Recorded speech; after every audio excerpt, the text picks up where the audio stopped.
to include a good portion, or I think it's about 1/3 of the north lot, parking lot at Chatham Elementary. Which is the big lot. Which is the big lot. It's the big lot where parents had been parking and coming in. And it wasn't feasible, or wouldn't be feasible for them to be able to continue to park and come in once the project and the temporary buildings were erected in that area. So the construction is, the fence is going to move. The fence will move. When that fence moves, I do not know. I'm working with Rick Pomeroy, who is the principal manager of the project, to get a firm date on that, but I don't have one. I thought be proactive on this instead of reactive. It just seemed like the wise thing to do. And I'm evil, so. I think, as Adam pointed out, the safety of kids going in and out, I think, has been an issue, but it wasn't one of those that I think the district was really forced to look at until suddenly there's this realization that there's a construction project that's going to constrict things and make the density of parent cars and potential children walking in a lot too much, and I know that there's a number of parents that are struggling with it not being the way it has been, and I think the way it has been, as I mentioned in our last school committee meeting, wasn't necessarily the safest for students. I think the construction project on some level, while it may be a logistical hurdle to jump over, I think it gives us a chance to try a different way of doing drop-off and pick-up that potentially is going to be safer for students in the long run, and maybe something that we want to keep in place after the construction. But again, I think we need to go and see how it works over the next year. I can tell you that in the middle of winter and it's snowing, parents will start to like me. I try to explain that to some parents, that when they see me walking by, because I live right near the elementary school, that they're going to not be wagging their finger at me when it's pouring rain and I'm walking in the pouring rain and they're in their nice warm cars. Adam, just a question from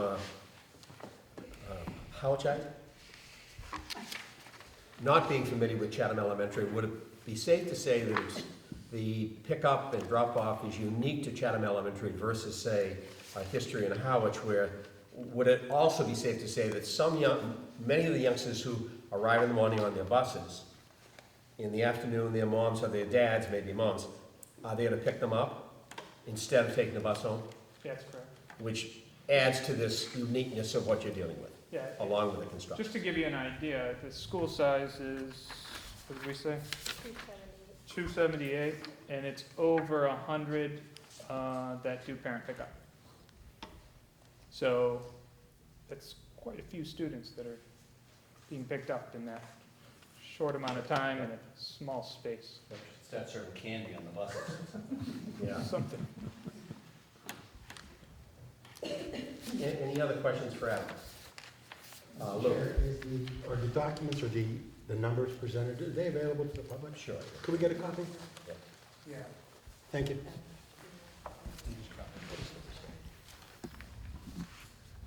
You done? All set, Adam? Pass the You, approved hand. yeah. Okay. Could I have a motion for approval of the Chatham Elementary School hymnal? So move. And a second? Second. All those in favor? Aye. Aye. Opposed? It is approved. Adam, thank you. Good luck for a great year. Thank you. Going in the same order, Sam Hine, principal of Howard Elementary.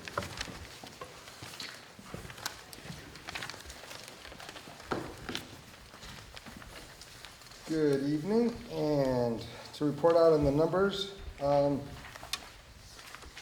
kind of holding the line. We increased 2 students since last year.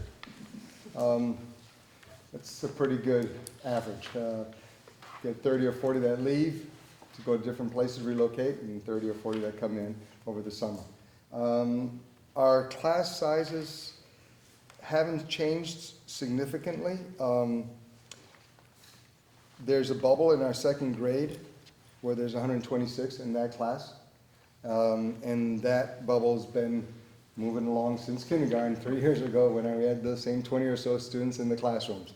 I'm kind of hoping that as we continue to blend our districts together and align the curriculums and the differences between the 2 elementary schools become less, that maybe families that see a bus ride of 5 minutes on one end of town to Chatham in the second grade would ask to take that bus and therefore balance out the numbers, because that's the class that Adam has a low number in.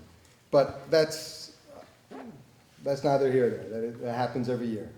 Our kindergarten class this year is a little bit lower than it's been in the last couple of years, but when I project that grade out into 4th grade, when we go from a 6 classroom configuration to 5, I'm not upset about that, because when you take 100 or so students and you put them into 5 classes, the ratio goes up, whereas in 6 classes, the ratio is much nicer, 17-18. When you start getting up to 120, I'm a little anxious about the 4th grade 2 years from now, because we currently only have 5 classrooms and there's no other room to add a 6th classroom, which would have been a normal request 2 years from now in the budget. So still watching that number in that group.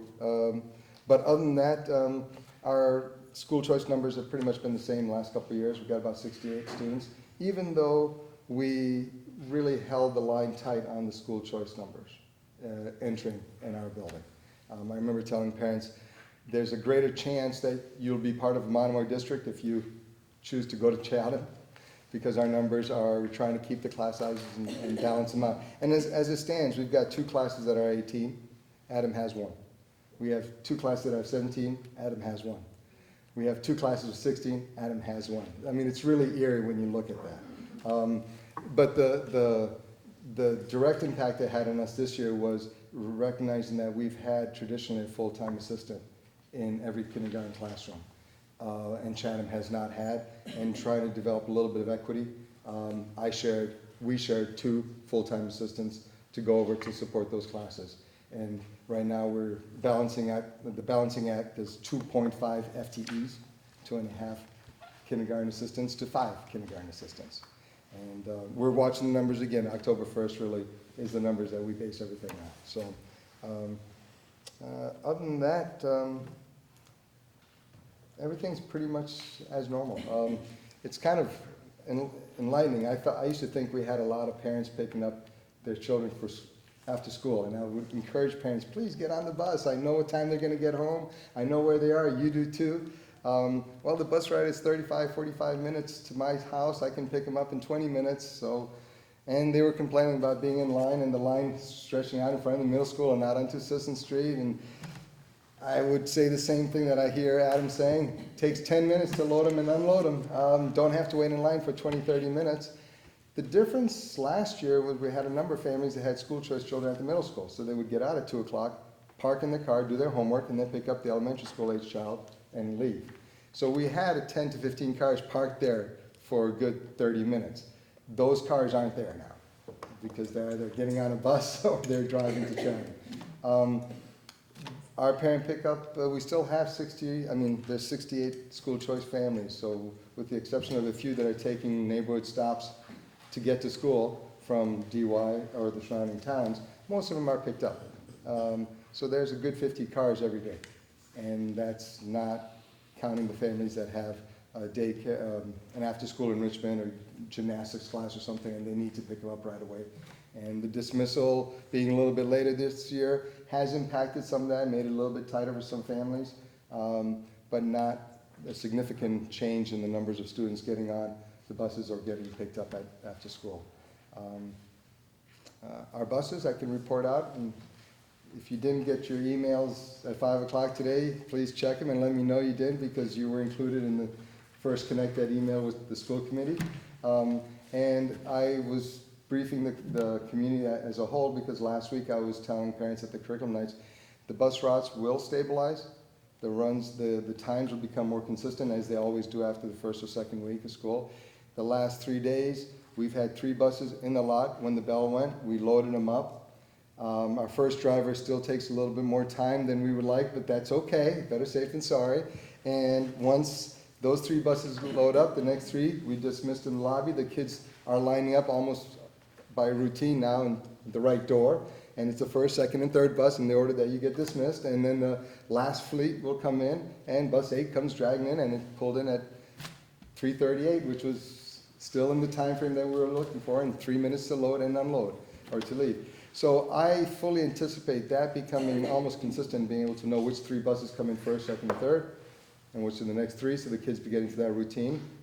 And then adjusting the routes, hopefully, and I've talked to the bus company this afternoon, if there's 5 minutes that we can adjust, we'll send a message out to those families. Please, starting maybe Monday, your run will be 5 minutes earlier. Please be out there early. It's not so bad now when the weather's nice, but when it starts getting cold, those few minutes make a difference. So we'll hopefully have it, I know we'll have it in place by then. So that's. Thank you, Sam. Any questions? Sharon? What's your email address? Because I didn't get it. I'll email you. Yeah. shine@monomoy.edu. Okay, thanks. Or call the school and we'll check that. Thanks. Came late this afternoon. Oh, I was hoping I could say, I have an introduction, but I don't know if this is, as I'm up here. Do it now. Can I do it now? Sure. Rob, would you come up here, please? Part of the email was to send you a little bio that I sent all the families. That gives you a little history of this lady right here who has joined our administrative team officially. Robin Millen is our interim assistant principal. She started full-time Monday and has been working with the buses, with the kids, the lunches, the recess, and actually was in a meeting that we had this afternoon with the MREA about our district determined measures and shared some great insights from Connecticut of how they've incorporated them in the SMART goals, et cetera, et cetera. So it's been a great start, and officially told you I'd bring her to you and present her as our new interim assistant principal for the year. Congratulations and welcome to home. And Sam mentioned you are in charge of the MCAS math and reading score. Second grade. I knew I gave her a reason. We chose to go with Park, but yes. Right. Thank you. Thanks for welcoming me. Thanks, Sam. In 2 levels, it's encouraging, and as the growth is starting to show at the middle and the high school, and it's going to take 2 or 3 years to allow us to see what we're planning on as far as Monomoy Regional High School, we target 700, that it is very consistent this past year. A year ago, 599, this year 601 in the Howard Elementary School. Same way with Chatham, for a total of pushing 2,000 students K through 12. So we're looking towards, as we all held our breath in the past few years, saying, will the youngsters be here? Where are they going, and will they come back? Will they come back home? So it's real early in our little growth here, but at least the initial hints at kids walking in the door, it's positive. I'd like to introduce Brian Daniels. Brian, our new principal at Monomoy Regional Middle School. Thank you, Mr. Russell. So the numbers speak for themselves. We have settled in close to 20 in grade 5, right within a student or 2, 6 or 7 a student or 2 less. You may notice that the ELA classes and the math classes tend to be a student or a student and a half, however we figure that, smaller. That would be because there would be students in that grade level who have pull-out support, so they're not on that teacher's roster. So we didn't lose somebody along the way. They're just off doing something else. These smaller class sizes that you see in the world language classes, it is a wonderful opportunity for Monomoy middle school students to have a choice of 4 languages. So we have many more choices than most middle schools would be offering 2 languages. So that's why that small class size. I've supported wholeheartedly. Think of how difficult it is at any age to start to learn a language. So the opportunity to do that in a smaller class size is something that I think we should be proud of and continue to support. I have long-term concerns about unified arts classes, which are markedly larger than the core instruction. The way that a middle school is designed around teams, this is not unusual. In fact, this is how it usually breaks out. But in a conversation with Scott, the projections over the next 3 years have us bringing in 40 or more students. That's going to put pressure on the unified arts teachers that will probably reach an unacceptable level. So it'll be in the early spring, late winter, as we start to look towards next year, we'll be taking a look at how we might schedule that differently, or whether or not there needs to be some personnel changes. From an off-Cape person, Roberta Simmons printed me the school choice numbers last week, and she brought them into my office and could hear me amazed. So to have 60 students in school choice in a middle school is not typical, and says something about the commitment and the faith that parents put into the Monomoy school district. So I was most impressed and happily surprised to see that number. So can I answer any questions regarding the middle school numbers? Yes? How many students do you have in the middle school? 434. Thank you. One thing to piggyback on what Brian said, he mentioned that the unified arts is tight in terms of the class sizes are fairly large. One of the reasons for that this year is, we started to notice as we, it was, let's just say, in December when we had to make a lot of decisions, enrollment and putting kids into classes was very abstract.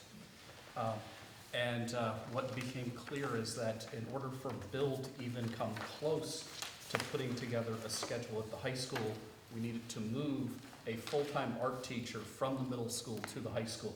So that put Brian 1 FTE short for his unified arts, which is somewhat responsible for the high class sizes. There is one spot where we have to address with a fractional addition of FTE at the middle school, because currently our gym teachers are working outside of their contractual specified loads and we have a plan on how to find a fractional gym teacher to come in and balance that out and have us avoid a union grievance, and the union understands that we're looking at that. But the middle school, if we add that fractional teacher and have a full-time art teacher going away, is actually functioning with slightly less universal arts teachers. This gym teacher being one of those than what we were expecting in September of last year. And I know that Mr. Burkhead understands that was a goodwill loan, on which I will collect at some point. If I could take just a moment to compliment the parents in the middle school. At our curriculum night on Monday, we had a large meeting in the auditorium to introduce all the unified arts teachers. So we had 2 sessions, and the room seats about 300. We were well over half full at both sessions, and I was very impressed with the commitment of parents to come out, and the very positive comments, the work that the faculty did for when those parents went off to team meetings to present clear information about expectations and curriculum content. So that the evening went very well, and it's very much a compliment to the families here in Monomoy. And my thanks to our 2 PE teachers who have worked outside with no complaint and done an excellent job of taking care of this problem from the short term while we solve it in the long term. So thank you. Brian, before you leave, seeing that we're volleying compliments, my son and daughter-in-law happen to be parents of a 7th grader. They came home Monday night from the curriculum meeting. I was not there. Very impressed with the program, and most impressed with your initial comments in the auditorium about in many ways, it's not about grades. It's about winning and losing and failing and getting up and challenging and all the, I said, gee, you should call his principal, secretary, well, your principal, boss, and ask for a copy of that for a refrigerator at home. Whatever you said made a strong impact on at least my part of the family. So great start. Thank you so much. And lastly, the principal of our new Monomoy Regional High School, Bill Burkett. Bill?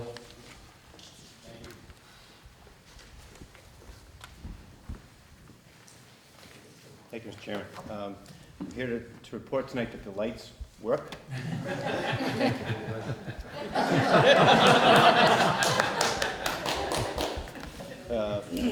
But thank you. I'm very happy because I would hate to lose my job over 3 consecutive meetings without having lights, and I have confidence to do so. So we motivated the team with the lights working, so I'm happy to be here. Happy to. He's off double secret probation. Thank you. For now. Yeah, it'll be something else. Just love being here, love my job. Just wanted to share some things tonight. I wanted to thank Sam for, her great report. What I was impressed with her and what we talk about with the students is, she was taking notes even right before. She was taking some more notes and as she thought of things. Then when she spoke from memory or from, what she knew. The notes were there to assist her, not reading right from the script. So I thought that was impressive. I wanted to point that out. I also noticed that she left. So if she were to get in trouble, her detention would be to stay for a full school committee meeting. So hopefully she won't have to do that. Before I get to the numbers, I did also want to point out some, I always try to take an opportunity to share some really good things going on at our school. Although the year is very young, it is an exciting time. Our curriculum night, we moved away from the open house because we want to talk about curriculum and the excellence